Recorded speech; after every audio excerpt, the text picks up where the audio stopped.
right, so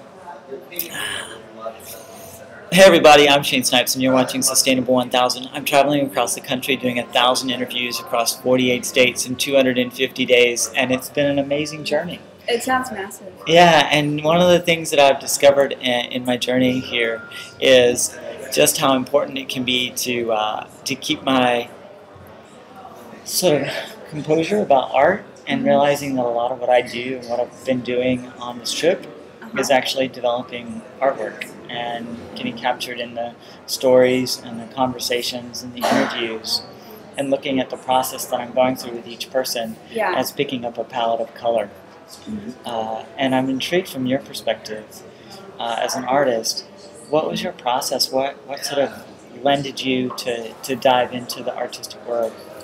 Well, I think from a very early age I was really interested in biology and all these things. I was raised by a strange group of scientists, biologists, microbiologists, marine biologists, aviators, and they really instilled in me this obsession with finding out a lot about what's going on around me. And my art has always tended to be in that direction, sort of this mix of using the tools they gave me through watching them research, but that was never satisfying enough in that way, their sort of formal research. And so I went off in my own direction, and I feel like the synthesis of art and science can provide maybe a more confusing abstraction that leads to new relationships that I think is equally useful when learning about our situation and sustainability or whatever topic happens to be, at hand. Sure.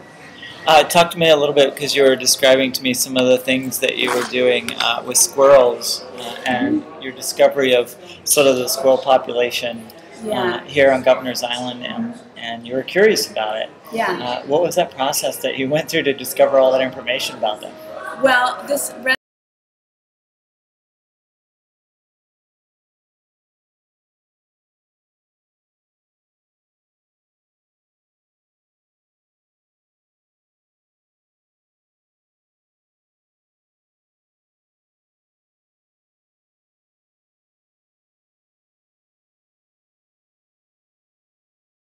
relinquished their control of the island and people moved out, and so I'm wandering around the island, and there's not that many animals that are apparent. It's been such a worked over landscape, but once you start paying attention you realize there is a lot going on. But the squirrels, there seem to be less here. I'm not sure if that's actually true because I'm not always active when the squirrels are active, but I started doing a little research into their history, and there were some strange facts that came up. It says in 1895 squirrels first came to the island, and the military, this general, brought them here, and they don't really explain why or where he got them, or if the military requested that he do that. But basically I realized that there was no way that squirrels weren't here before that, because it's a very fertile island. It's got a lot of nut trees.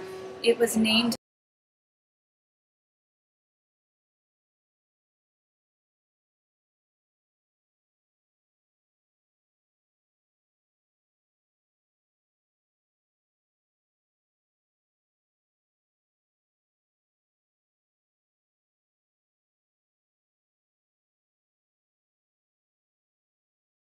then they eventually changed it to Governor's Island when there was no trees left, because the American military needed to watch the harbor, so they cut down all the trees on the whole island so they could have a clear view, because after certain attempts at taking over New York they got really concerned, so they built these fortresses to watch the harbor, and they cut down all the trees. But so the squirrels were here before 1895. They're native to this part of the country. Gray squirrels are, and so they had to be here, but the military eradicated them, and then the military brought them back, and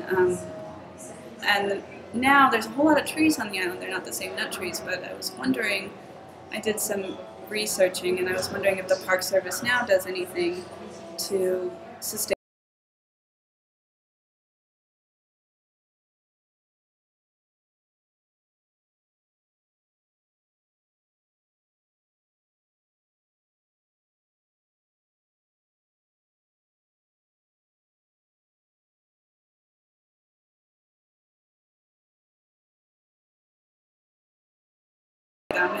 And the squirrels I saw didn't show any signs of inbreeding, and they seemed fine. And the Park Service, the ones that have been here for a pretty long time on the island, they sort of mentioned that they weren't worried because they have seen the squirrels swarming to the island through Buttermilk Channel, that's in between here and Brooklyn. They swarm every 6 years or so in mass, and nobody really knows why, but if there's a high nut production and they're really well fed and maybe their homeland is really populated already with squirrels, who knows? They take up this mind to go somewhere else. And